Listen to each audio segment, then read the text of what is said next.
Assalamualaikum warahmatullahi wabarakatuh. Assalamualaikum warahmatullahi wabarakatuh. Alhamdulillah, ini Pak, ini yang saya mau tanyakan, An-Nisa surat ke-49. Tapi ini yang kata-kata terakhir. Karena di antara sifat orang-orang mukmin adalah memaafkan sekalipun dia mampu membalasnya. Ini kalau dilihat dari orang-orang sekarang, sifat wataknya itu kayaknya sulit untuk menerima ini, Pak. Karena setiap orang itu pasti ingin membalas apa yang menjadi perlakuan orang itu.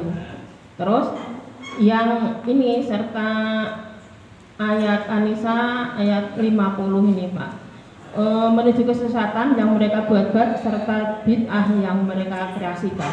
Lah maksudnya bid'ah yang dikreasikan itu apakah ini yang dimaksud dengan orang yang memang sudah tahu terus menjalankan bid'ah atau orang yang memang kepahamannya belum sampai ke syariat yang diharuskan gitu, Pak. Terima kasih. Yang kedua tadi gimana maksudnya? Yang kedua gimana? Yang kedua itu bid'ah yang dikreasikan. Itu maksudnya itu untuk orang yang memang sudah tahu hukumnya terus mengkreasikan bid'ah-bid'ah itu akan menjadikan suatu ibadah yang menjadikan apa itu ibadah yang bermanfaat gitu mungkin ya, Pak ya. Gitu, terima kasih. Ayat 150 ya. Nah, yang 150 ya. Darurat pakaian busana muslim. Dia Bu Mutia. Jadi rasanya ingin balas dendam itulah satu hal yang Allah tidak sukai ya. Balas dendam berarti kita tuh sama dengan orang yang suka menzalimi kita ya. Jadi kita memang dalam surat, lupa saya kalau nggak di Mujammil atau Mudassir itu ada satu perintah Allah, jika engkau dizalimi maka engkau boleh balas yang sama, yang setara ya Pak Kiai Timan, itu di surat Al-Mujammil atau Mudassir saya lupa itu ya. Ya boleh balas, saya kamu dijubet, ya dijubet ganti, dipukul yang setara. Namun jika engkau maafkan, itulah yang dikehendaki Allah. Nah dia membalas itu boleh, tapi setara, bukan lebih kejam. Ya, itu Quran ya. Ya, tapi kalau kita maafkan itu yang dikehendaki Allah, kita jadi orang yang pemaaf. Ya. Yang mulai apa akhlaknya tinggi ya. Ya. Kemudian yang kedua itu, itulah memang orang-orang Yahudi dan Nasrani itu sejak Nabi Musa membebaskan bebas dari kejaran Fir'aun dan seterusnya, dia itu selalu jadi orang yang munafik, orang yang kufur ya. Suruh ibadah nggak mau, suruh ngikut jejaknya Nabi Musa juga mau ya, dan selalu merusakan Rasul. Tidak merusakan bahwa Rasul itu juga dibunuh, dimatiin juga, dibunuh ya, disiksa. Itulah maka kita menyesalkan orang seperti itu. Semoga di zaman sekarang ini sudah tidak ada lagi ya peradaban yang maju ya. Meskipun di negara-negara barat banyak agama Islam dinistakan ya, dibakar Qurannya, macam-macam gitu. Tapi mereka juga kena siksa ya, itu kena siksa, kena azab Allah. Tapi Allah juga akan ternyata juga akan mengangkat dia menjadi hidayah. Oh yang benci dengan Quran, benci dengan Islam, kita banyak sekali ini mereka masuk Islam akhirnya. Coba didengarkan di YouTube itu kisah-kisah nyata ya, orang benci Islam, benci Quran, yang dulu bakar justru sekarang jadi pahlawan ya. Juga di Indonesia banyak ya, seperti itu ya. Itu ya Bu, jadi monggo lanjutkan dari tengah. Menambah untuk bagaimana judul yang sangat-sangat merespon atau membangkitkan pikir kita, wa makarullah wallahu khairul makirin ini fokus pada ayat An-Nisa 145. bahwa di sini diterjemahkan sesungguhnya orang-orang munafik berada di derajat neraka yang paling bawah di hari kiamat. Bukankah orang munafik ada sekecil-kecil iman di sana? Bagaimana kedudukannya orang munafik dengan orang kafir? Kalau dia sendiri sudah paling bawah, kafir di mananya? Terima kasih. Wassalamualaikum warahmatullahi wabarakatuh. Langsung ya. Kita berhadapan satu orang kafir, satu orang munafik itu kita paham mana? Oh jelas orang kafir, jelas tidak membayangkan Allah, tidak membayangkan agama Allah. Aku kafir kok. Artinya apa itu? Tidak abu-abu dan ini loh apanya? Jenis kelaminnya jelas.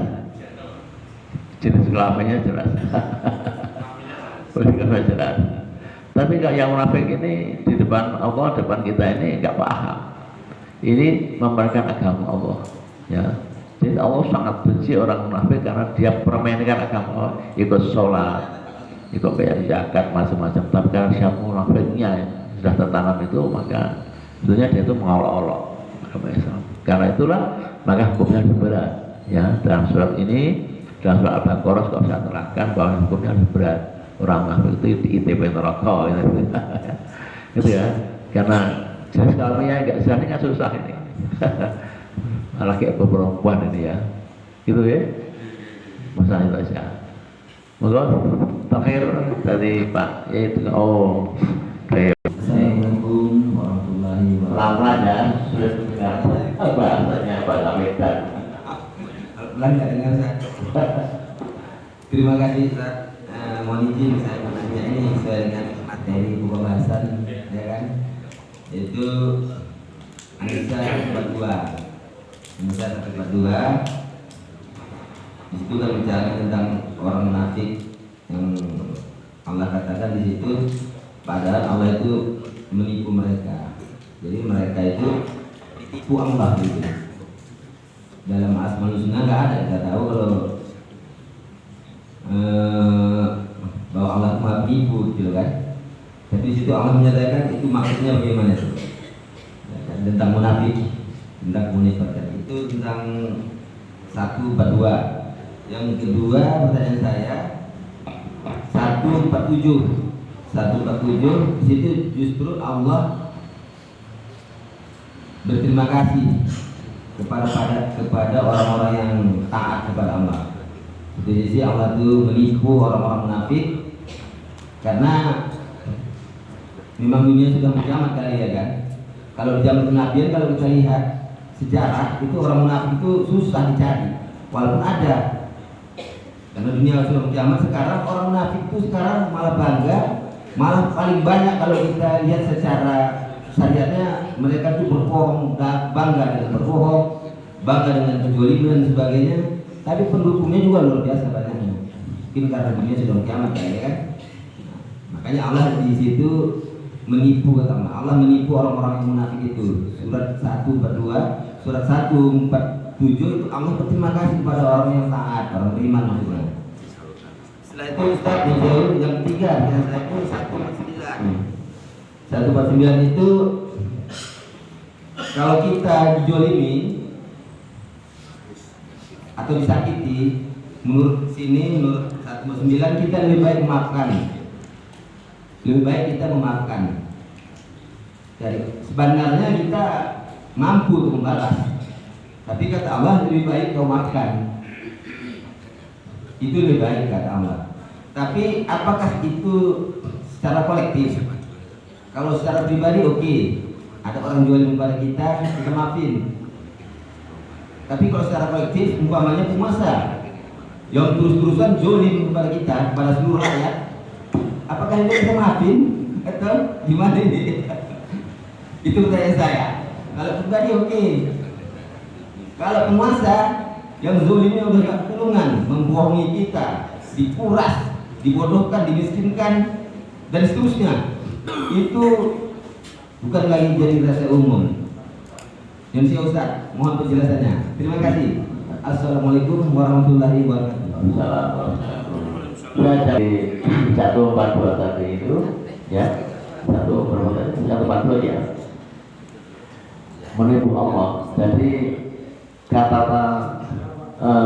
Allah juga membalas menipu ya. Ada kata lain dalam tafsir itu rekayasa. Orang kafir, orang munafik itu selalu merekayasa mentipu daya. Rekayasa dan tipu daya itu hampir sama. Rekayasa itu ada yang positif. Tipu daya itu dikatakan di sini negatif ya. Jadi orang munafik itu membuat tipu daya agar orang-orang muslim itu tidak patuh kepada Allah.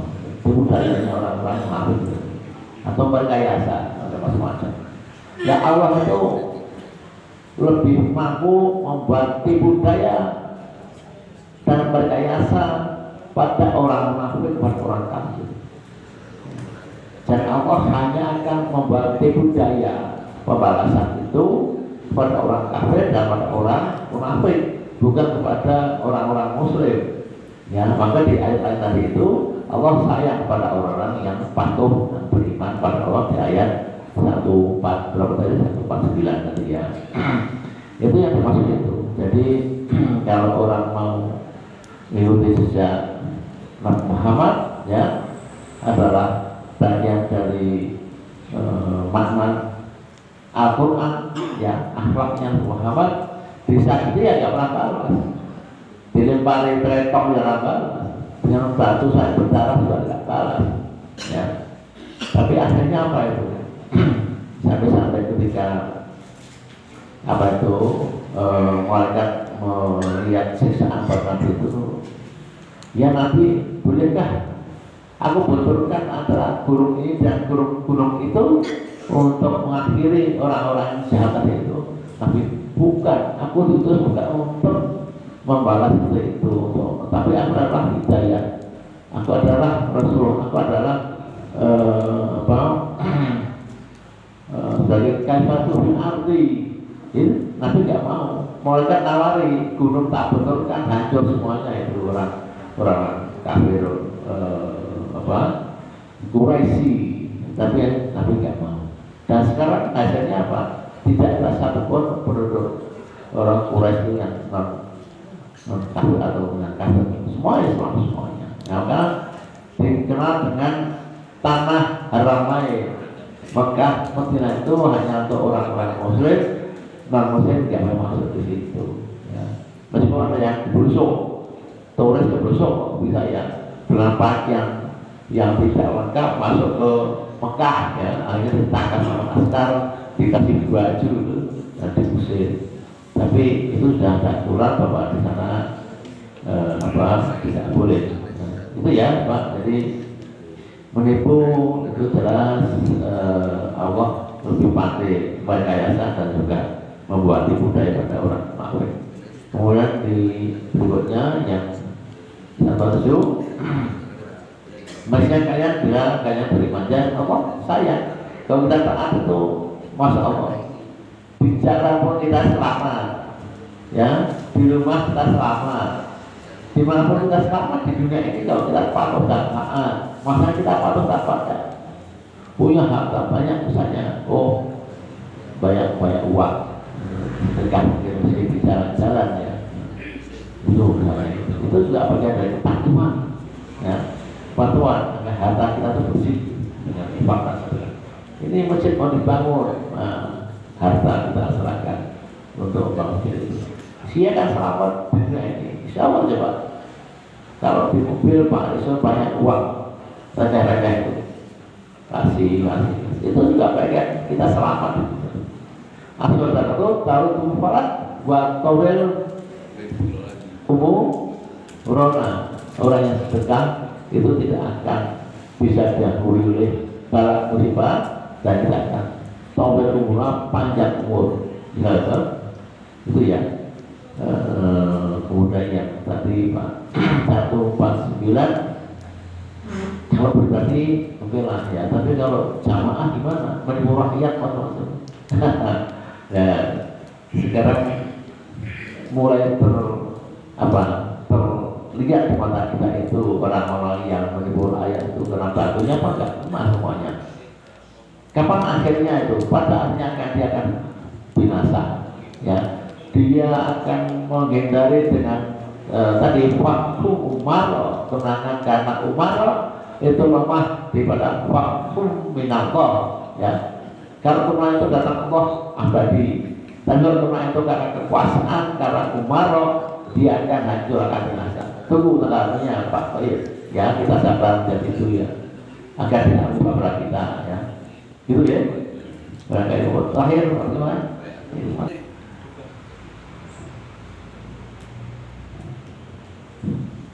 Terima kasih. Assalamualaikum warahmatullahi wabarakatuh. Ini memenuhi permintaan Pak Nur. Ya, ayat 144. Ya, saya bacakan ini. Ya ayyuhalladzina amanu la tattakhidhu kafirina awliya min dunil mu'minin. La tattakhidhu awliya, jangan kamu ambil, jangan kamu jadikan orang-orang kafir sebagai pemimpin. Pertanyaannya adalah, kalau 2029 Ahok dipasangkan dengan Anies, saya harus milih itu, saya kena ayat ini atau tidak? Atau saya hidup di Semarang, atau saya hidup di Solo, sedangkan wali kotanya semuanya Kristen. Saya orang-orang Islam terkena ayat ini atau tidak? Ya. Ahok nanti malas Pak. Ya, ya ini aplikasi Quran. Yang kedua, pertanyaannya, Aceh sekarang Sumatera Barat, Sumatera Utara banjir. Pertanyaannya, itu takdir atau sistem? Terima kasih. Assalamualaikum warahmatullahi Dua saja ya. Alhamdulillah orang limo. Dari pemimpin yang kafir yang ini melakukannya, kita pahami. Banyak pemimpin kita yang non muslim. Maka ketika terjadi sesuatu yang melanggar aturan Allah, jika dia pemimpin itu adalah non muslim ya, tapi dia mensupport muslim, tidak melarang beribadah, menjalankan ibadah, dia masih bisa diterima oleh akal di dalam konteks dunia ini ya. Tapi kalau dia non muslim, kemudian melarang jamaah sholat, melarang pawai obor muharram, melarang untuk takbir, seperti siapa? Kasih siapa? Ingat ya? Kasih siapa yang melarang takbir diri? Ahok. Maka dia kena batunya ya. Tapi kalau pemimpin itu memang muslim, tapi dia dalam konteks dunia ini adalah mendukung, tidak meledakkan, maka itu mesti bisa menerima dalam konteks dunia ini ya, itu ya. Kemudian apa tadi? Yang kedua apa ya? Oh, banjir bandang. Itu kan ada ayatnya, Bapak Asam min musibati fahmi kasab itu ya. Musibah apapun itu datang karena ulah manusia. Aidiku itu kata kerja yang menunjukkan bahwa kesalahan kepada manusia. Betulnya manusia yang bersalah, banjir karena ternyata hutan itu ditebangi, dan kita lihat bukan hanya ditebang, tapi dicabut seakar-akarnya, sehingga hutan jadi gundul, gak ada lagi pohon-pohon, ya banjir. Ya kan? Nah ini kalau yang sedih itu adalah banyak umat Islam juga terkena itu bencana itu. Kan juga apa katakan, jika ada musibah besar, tidak pandang bulu, semua akan kena. Ya, ini sebenarnya teguran untuk Umar, ya, untuk Umar. Maka Umar yang sekarang ini, apakah dia punya hutang atau tidak? Katanya tidak punya hutang. Tapi kita lihat saja hasilnya bagaimana ya. Ini masih berproses, awam ini dengan berproses, politik masih berproses. Apakah akan begini terus, apakah musibah dan datang lagi? Allah berkata, kalau manusia sudah diberi teguran yang begitu keras, hilangnya nyawa ribuan, masih sudah tidak berpikir kembali pada Allah, apabila maka akan timbul musibah yang terus-menerus akan berpanjang. Kita lihat kira-kira Umar kita ini hirohnya pada Islam gimana? Ternyata kurang, ya pasti akan ada lagi hukuman Allah. Ya, buktinya banjir datang lagi ya. Benar? Ini bukti ya. Kita lihat nanti, semoga Allah berikan ampunan dan hidayah kepada para umarok agar kembali afid kepada ketakutan yang sesungguhnya, yaitu takwa Allah. Terhadap itu yang dapat kami berikan sementara jawaban singkat karena waktu sudah siang banyak kegiatan, maka kita akhiri majelis ini. Jika ada kekurangan dari kata dan pesan saya mohon dimaafkan. Wassalamualaikum warahmatullahi wabarakatuh.